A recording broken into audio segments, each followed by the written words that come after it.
ان چار نمائندگان برائے سندھ قطب الدین چاچڑ کی رپورٹ کے مطابق پاکستان یونائیٹڈ ورکر فیڈریشن کے صوبائی ڈپٹی سیکرٹری پنجاب مختار احمد عوان کی لاہور سے ڈہرکی میں مہران لیبر فیڈریشن پاکستان کے آفس میں آمد، مزاحمتی جنگ کے سربراہ قائد انقلاب مرد مجاہد میاں عبدالرحیم اور مہران لیبر فیڈریشن پاکستان کے مرکزی جنرل سیکرٹری راہب علی، مہران لیبر فیڈریشن پاکستان کے انفارمیشن سیکرٹری نور محمد دشتی بلوچ، فائنانس سیکرٹری عرفان علی کو ILO گورننگ باڈی کا ممبر اور پاکستان یونائیٹڈ ورکر فیڈریشن کے رہنما ظہور احمد عوام اور پاکستان یونائیٹڈ ورکر فیڈریشن کی قیادت نیک خواہشات کا پیغام لے کر مہران لیبر فیڈریشن پاکستان مرکزی صدر میاں عبدالرحیم کے پاس ڈہر کی ملاقات کی۔ ملاقات میں 6 جنوری کو ڈوبرات میں کامیاب دھرنے کی مبارکباد دی اور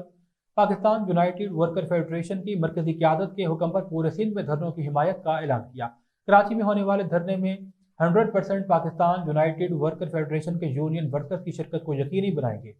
قدم بڑھائیں، ہم آپ کے ساتھ ہیں، مہران لیبر فیڈریشن کے صدر میاں عبدالرحیم کے ساتھ ہیں۔